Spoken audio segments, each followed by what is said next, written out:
Drowned World by J.G. Ballard. Chapter 3, Towards a New Psychology. Berthing the catamaran against the landing stage, Karen shipped the outboard and then made his way up the gangway into the base. As he let himself through the screen hatch, he looked back over his shoulder across the lagoon and caught a brief glimpse through the heat waves of Beatrice standing at her balcony rail. When he waved, however, she characteristically turned away without responding. One of her moody days, Doctor? Sergeant Macready stepped from the guard cubicle, a trace of humour relaxing his beak-like face. She's a strange one, all right. Karen shrugged. These tough bachelor girls, you know, Sergeant. If you're not careful, they frighten the wits out of you. I've been trying to persuade her to pack up and come with us. With a little luck, I think she will. Macready peered shrewdly at the distant roof of the apartment house.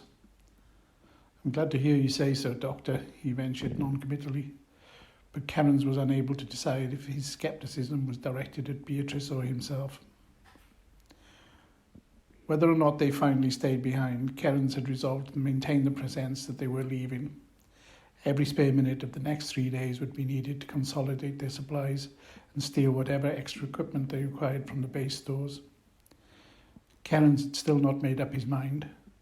Once away from Beatrice, his indecision returned. Ruefully, he wondered if she was deliberately trying to confuse him. Pandora, with her killing mouth and witch's box of desires and frustrations, unpredictably opening and shutting the lid. But rather than stumble about in a state of tortured uncertainty, which Riggs and Bodkin would soon diagnose, he decided to postpone a final reckoning until the last moment possible. Much as he loathed the base, he knew that the sight of it in actually sailing off would act as a wonderful catalyst for emotions of fear and panic, and any more abstract motives for staying behind would soon be abandoned. A year earlier, he had accidentally marooned on a small quay while taking an unscheduled geomagnetic reading, the departure siren muffled by his headphones as he crouched over his instruments in an old basement bunker. When he emerged 10 minutes later, he found the base 600 yards away across a widening interval of flat water. He had felt like a child parted forever from his mother and barely managed to control his panic in time to fire a warning shell from his flare pistol. Dr. Bodkin asked me to call you as soon as you arrived, sir. Lieutenant Hardman hasn't been too happy this morning. Cairns nodded, glancing up and down the empty deck. He had taken lunch with Beatrice, knowing that the base was deserted in the afternoons. Half the crew were away, with either Riggs on the helicopter, the rest asleep in their bunks, and he had hoped to carry out a private tour of the stores and armory. Now, unluckily, Macready, the Colonel's ever-alert watchdog, was hanging about at his heels, ready to escort him up to the companionway to the sick bay on B deck.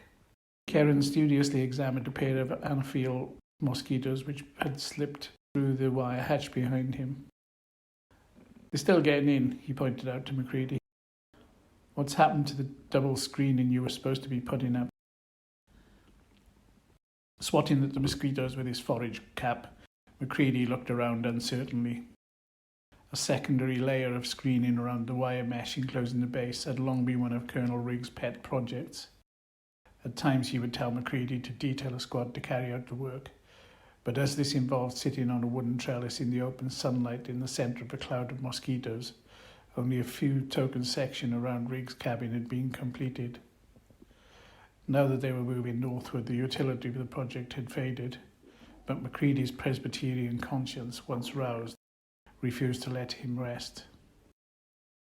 I'll get the men to look at it this evening, Doctor, he assured Cairns, pulling a ball pen and notebook from his hip pocket. No hurry, Sergeant, but if you've nothing better to do, I know the Colonel's very keen. Cairns left him squinting along the metal lures and walked off along the deck. As soon as he was out of sight, he stepped through the first doorway. C deck, the lowest of the 3 decks comprising the base, contained the crew's quarters and galley. 2 or 3 men lay about among the tropical gear in their cabins, but the recreation room was empty, a radio playing to itself by the table tennis tournament board in the corner. Kerins paused, listening to the strident rhythms of the guitar music, overlaid by the distant blare of the helicopter circling over the next lagoon, then made his way down the central stairwell which led to the armoury and workshops housed in the pontoon.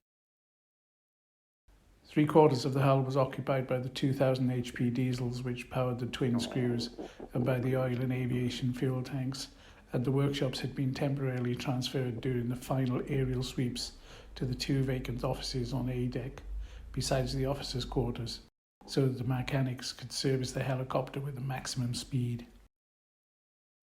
The armoury was closed when Kerins entered, a single light burning in the tech corporal's glass watch booth. Kerins gazed around the heavy wooden benches and cabinets lined with carbines and submachine guns. Steel rods through the trigger guards locked the weapons in their cases. He idly touched through the heavy stocks, doubting whether he could handle any of the weapons even if he stole one. In a drawer at the testing station was a Colt 45, the 50 rounds issued to him 3 years earlier. Once a year he made an official return on the ammunition discharged, in his case none, and exchanged the unused shells for a fresh issue, but he had never tried to fire the pistol.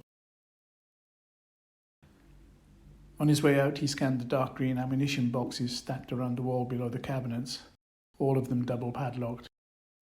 He was passing the booth when the light through the door illuminated the dusty labels on a row of metal cartons below one of the workbenches. Hydine. On an impulse, Kerins stopped, pushed his fingers through the wire cage and brushed the metal dust off the label, tracing the formula with his fingers. Cyclotrime, gas discharge speed 8,000 meters per second. Speculated on the possible uses of the explosive, it would be a brilliant tour de force to sink one of the office buildings into the exit creek after Griggs had left, blocking any attempt to return. He leaned his elbows on the bench, playing absent-mindedly with a 4-inch diameter brass compass that had been left for repair. The calibrated annulus was loose and had been rotated a full 180 degrees, the point emphasized with a chalk cross. Still thinking about the explosive and the possibility of stealing detonators and fuse wire, Kerins rubbed away the blunt chalk marks and then lifted the compass and weighed it in his hand.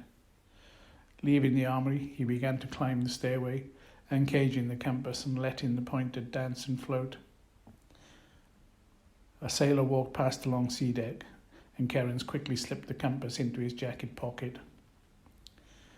Suddenly, as he visualized throwing himself, his weight into the handles of a plunger box and catapulting rigs, the base and the testing station into the next lagoon, he stopped and steadied himself against the rail. Smiling ruefully at the absurdity of the fantasy, he wondered why he had indulged it. Then he noticed the heavy cylinder of the compass dragging at his jacket. For a moment he peered down at it thoughtfully. "Watch out, Kerins," he murmured to himself. "You're living on 2 levels." 5 minutes later, when he entered the sick bay on B deck, he found more urgent problems facing him. 3 men were being treated for heat ulcers in the dispensary, but the main 12-bed ward was empty. Kerins nodded to the corporal issuing penicillin band-aids and walked through to the small single ward on the starboard side of the deck. The door was closed, but as he turned the handle, he could hear the restless, heaving motion of the cot, followed by a fractious murmuring from the patient and Dr. Bodkin's equable but firm reply. For a few moments, the latter continued to speak in a low, even monologue, punctuated by a few shrugging protests and concluded by an interval of tired silence. Lieutenant Hardman, the senior pilot of the helicopter, now being flown by his co-pilot, Sergeant Daly, was the only other non-commissioned officer member of the survey unit, and until the last 3 months had served as Riggs Deputy and Chief Executive Officer.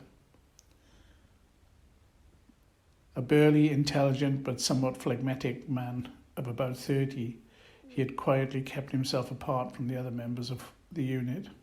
Something of an amateur naturalist, he made his own descriptive notes of the changing flora and fauna.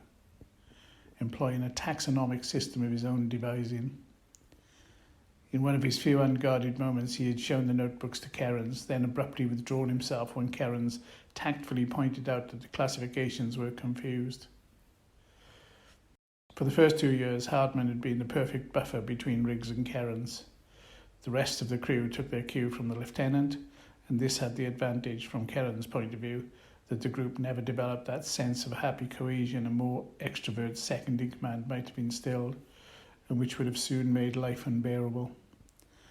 The loose, fragmentary relationships aboard the base, where a replacement was accepted as a fully paid-up member of the crew within 5 minutes, and no one cared whether he'd been there 2 days or 2 years, was largely a reflection of Hardman's temperament. When he organised a basketball match or a regatta out on the lagoon, there was no self-conscious boisterousness, but a laconic indifference to whether or not anyone took part. Recently, however, the more sombre elements in Hardman's personality had begun to predominate. 2 months earlier, he complained to Kerens of intermittent insomnia. Often, from Beatrice Dahl's apartment, Kerens would watch him long after midnight, standing in the moonlight beside the helicopter on the roof of the base, looking out across the silent lagoon, and then took advantage of an attack of malaria to excuse himself from flying duty. Confined to his cabin for up to a week on end, he steadily retreated into his private world, going through his old notebooks and running his fingers like a blind man reading Braille across the glass display cases with their few mounted butterflies and giant moths. The malaise had not been difficult to diagnose. Kerens recognised the symptoms he had seen in himself, an accelerated entry into the zone of transit, and left the lieutenant alone, asking Bodkin to call in periodically. Curiously, however, Bodkin had taken a more serious view of Hardman's illness. Pushing back the door, Kerens stepped quietly into the darkened room, pausing in the corner by the ventilator shaft as Bodkin raised a monitory hand towards him. The blinds over the windows were drawn, and to Kerens' surprise, the air conditioning unit had been switched off.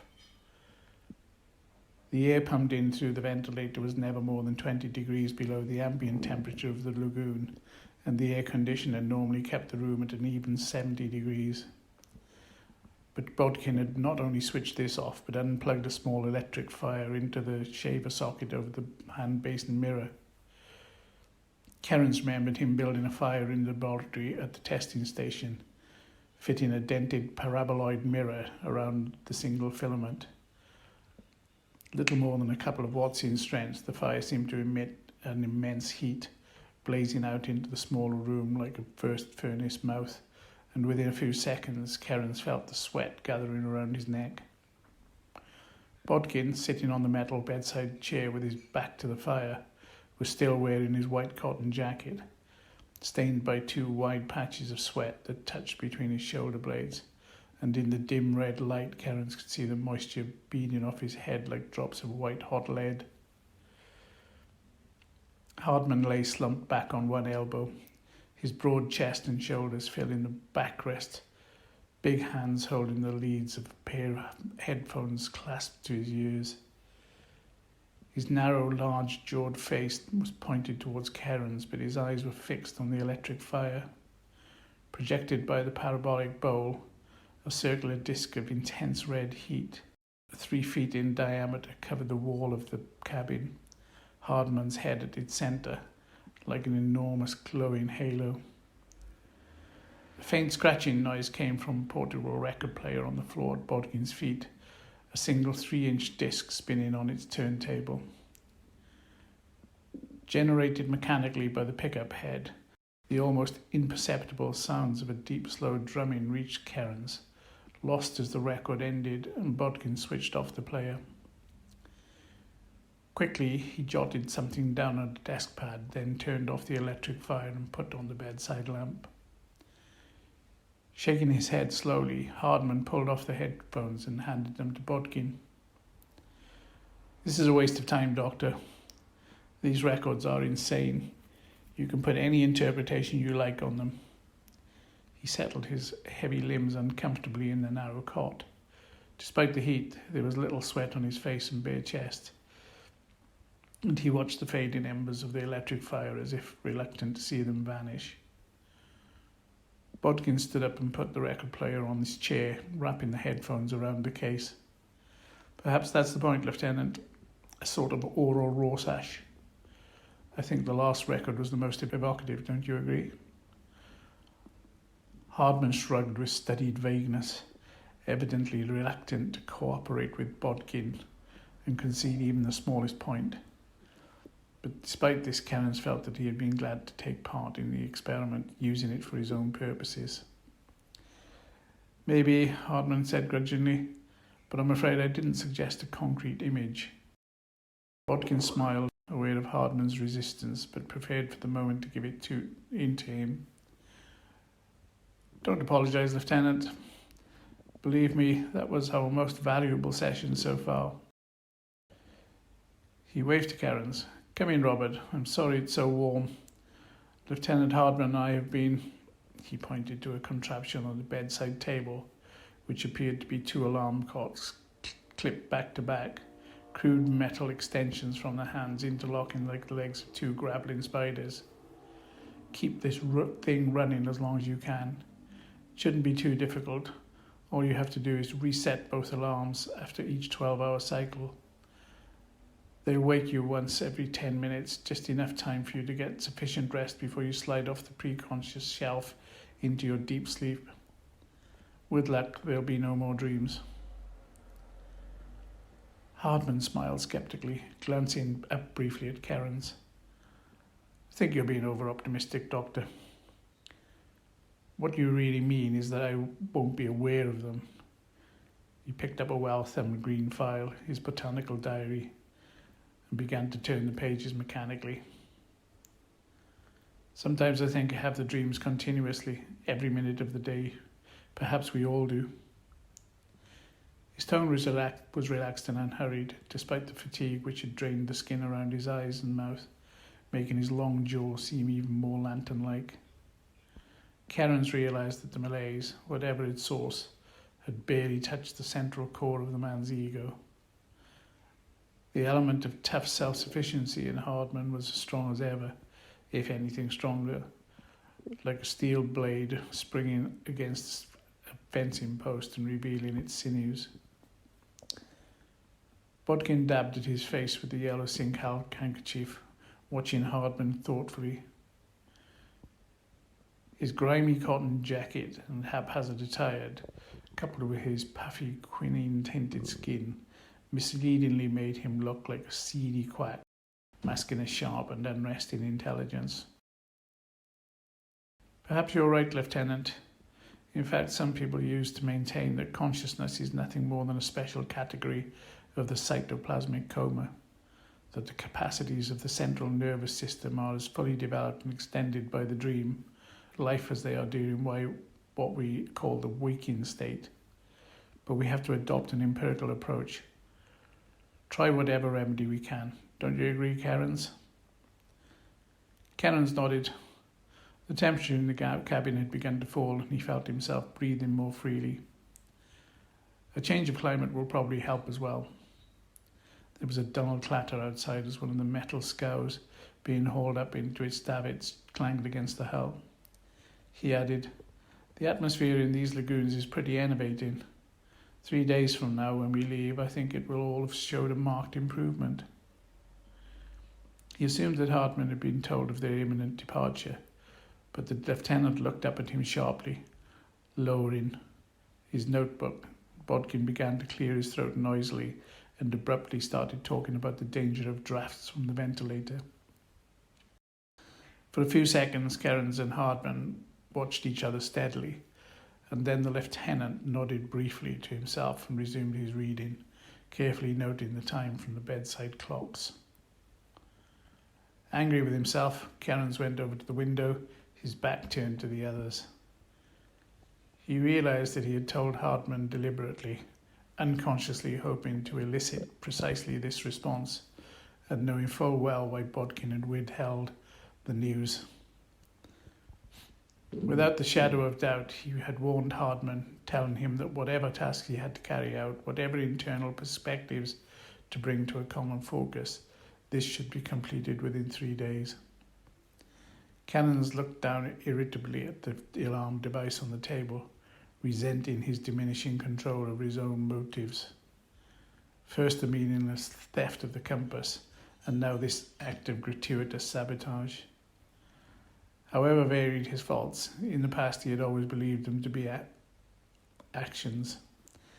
If he was sometimes prone to undue delays, this would result not of irresolution, but of a reluctance to act at all where complete self-awareness was impossible. His affair with Beatrice Dahl, tilted by so many conflicting passions, from day to day walked a narrow tightrope of 1,000 restraints and cautions. In a belated attempt to reinsert himself, he said to Hardman, "Don't forget the clock, Lieutenant. If I were you, I'd set the alarm so that it rings continuously." Leaving the sick bay, they made their way down to the jetty and climbed into Karen's catamaran. Too tired to start the motor, Karen slowly pulled them along the overhead hawser, stretched between the base and the testing station. Bodkin sat in the bows, the record player held between his knees like a briefcase, blinking in the bright sunlight that spangled the broken surface of the sluggish green water. His plump face, topped by an untidy grey thatch, seemed preoccupied and wistful, scanning the surrounding ring of half-submerged buildings like a weary ship's chandler being rowed towards a harbour for the very first time. As they neared the testing station, the helicopter roared in overhead and alighted, its impact tilting the base and dipping the hawser into the water, then tautening it and cascading a brief shower across their shoulders. Bodkin cursed under his breath, but they were dry within a few seconds. Although it was well after 6 o'clock, the sun filled the sky, turning it into an enormous blowtorch and forcing them to lower their eyes to the waterline. Now and then, in the glass curtain walling of the surrounding buildings, they could see countless reflections of the sun moving across the surface in huge sheets of fire, like the blazing, faceted eyes of gigantic insects. A 2-story drum, some 50 feet in diameter, the testing station had a dead weight of 20 tons. The lower deck contained the laboratory, the upper the 2 biologist quarters and the chart room and the offices. A small bridge traversed the roof and housed the temperature and humidity registers, rainfall gauge and radiation counters. Clumps of dried airweed and red kelp were encrusted across the bitumen plates of the pontoon, shriveled and burnt by the sun before they could reach the railing around the laboratory, where a dense refuse-filled mass of sargassum and spirogyra cushioned their impacts as they reached the narrow jetty, oozing and subsiding like an immense soggy raft. They entered the cool darkness of the laboratory and sat down at their desks below the semicircle of fading program schedules, which reached to the ceiling behind the days, looking down over the clutter of benches and fume cupboards like a dusty mural. The schedules on the left, dating from the first year of their work, were packed with detailed entries and minutely labelled arrow sprays, but those on the right thinned out progressively until a few penciled scrawls in giant longhand loops sealed off all but 1 or 2 of the ecological corridors. Many of the cardboard screens had sprung off their drawing pins and hung forwards into the air like peeling hull plates on a derelict ship moored against its terminal pier and covered with gnomic and meaningless graffiti. Idly tracing a large compass dial with his finger in the dust on the desktop, Kerens waited for Bodkin to provide some explanation for his curious experiments with Hardman. But Bodkin settled himself comfortably behind the muddle of box files and catalogue trays on his desk, then opened the record player and removed the disc from the table, spinning it reflectively between his hands. Kerens began, "I'm sorry I let slip that we were leaving in 3 days' time. I hadn't realised you'd kept it from Hardman." Bodkin shrugged, dismissing this as of little importance. It's a complex situation, Robert. Having gone a few steps towards unravelling it, I didn't want to introduce another slip knot. But why not tell him? Karen's pressed, hoping obliquely to absolve himself of his slight feeling of guilt. Surely the prospect of leaving might well jolt him out of his lethargy. Bodkin lowered his glasses to the end of his nose and regarded Karen's quizzically. It doesn't seem to have had that effect on you, Robert. Unless I'm very much mistaken, you look rather unjolted. Why should Hardman's reactions be any different? Karen smiled. Touche, Alan. I don't want to interfere, having more or less dropped Hardman into your lap. But what exactly are you and he playing about with? The electric heater and the alarm clocks. Bodkin slid the gramophone record into a rack of miniature discs, the shelf behind him.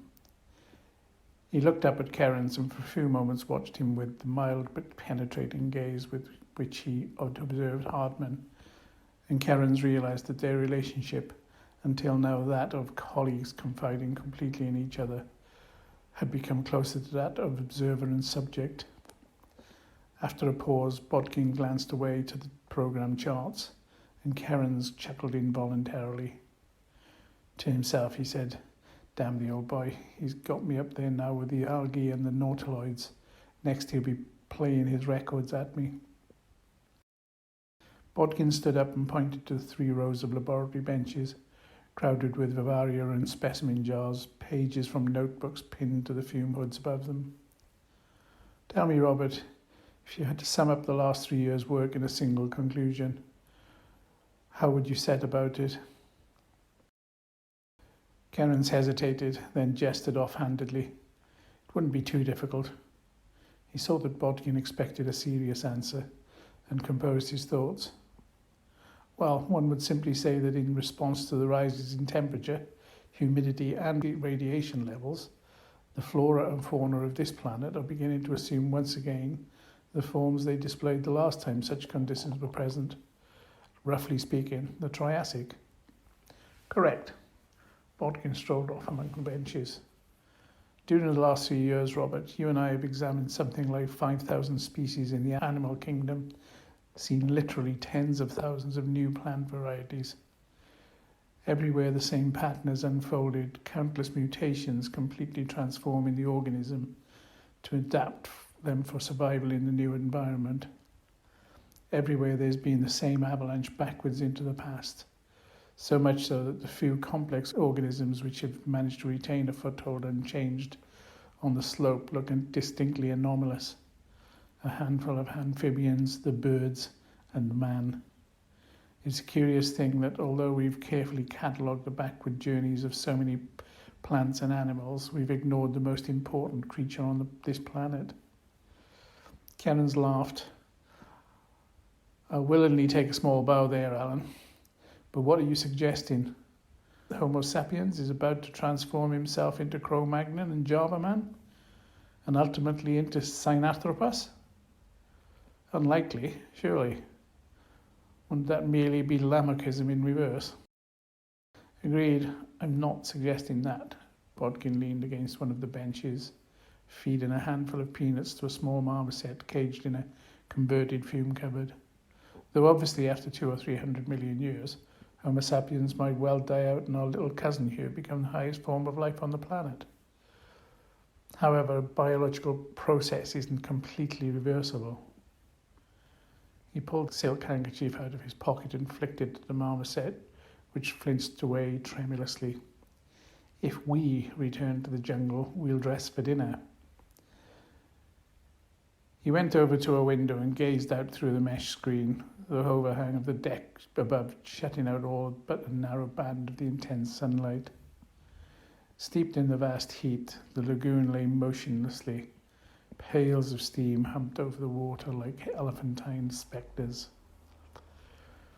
"But I'm really thinking of something else. Is it only the external landscape which is altering? How often recently most of us have had the feeling of déjà vu, of having seen all this before, in fact of remembering these swamps and lagoons all too well. However selective the conscious mind may be, Most biological memories are unpleasant ones, echoes of danger and terror. Nothing can do us for so long as fear.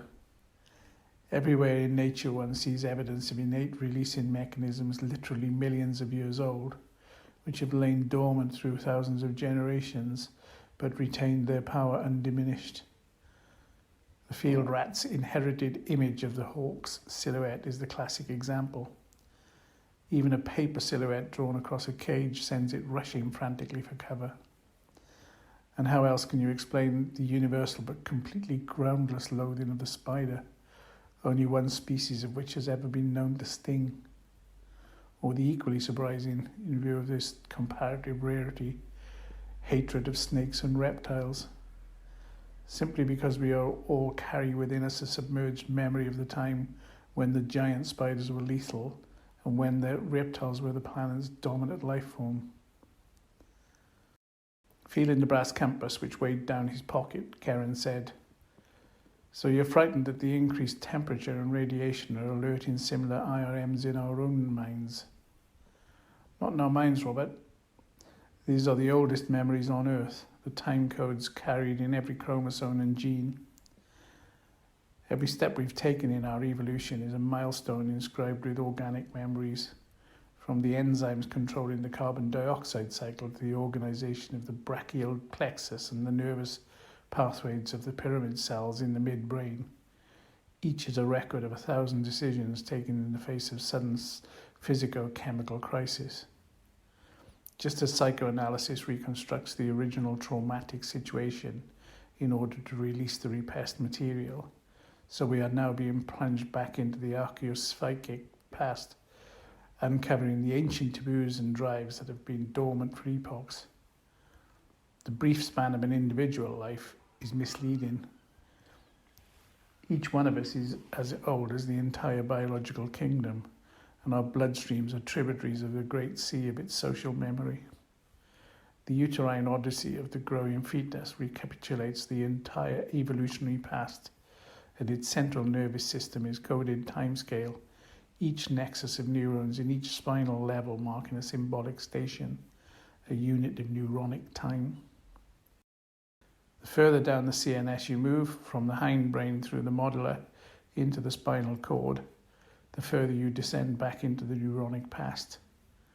For example, the junction between the thoracic and the lumbar vertebrae, between T12 and L1, is the great zone of transit between the gill-breathing fish and the air-breathing amphibians, with their respiratory rib cages at the very junction where we now stand on the shores of this lagoon, between the Paleozoic and the Triassic eras. Bodkin moved back to his desk and ran his hand over the rack of records. Listening distantly to Bodkin's quiet, unhurried voice, Kennens toyed with the notion that the row of parallel black discs was a model of a neurophonic spinal column.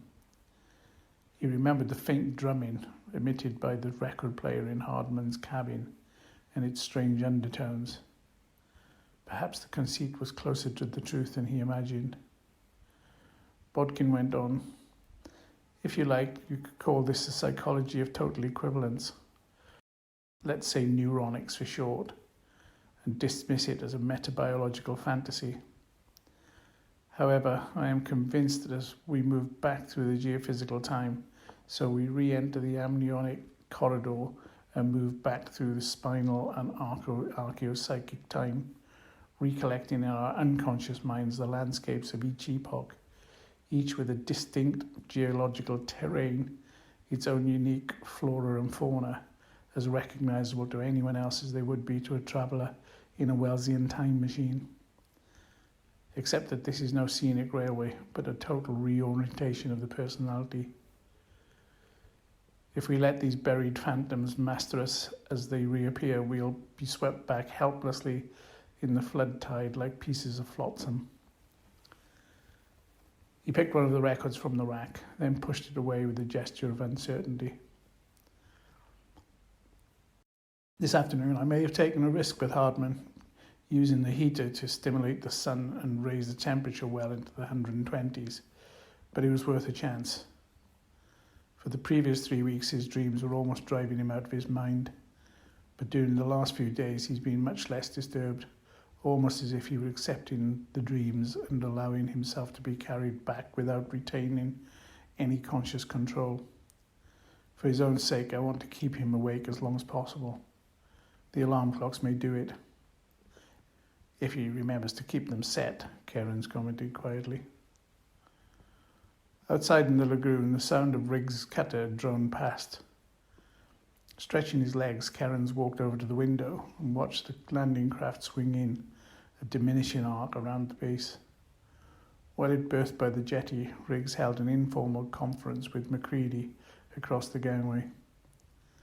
Several times he pointed to the testing station with his baton, and Kerens assumed that they were preparing to tow the station over to the base.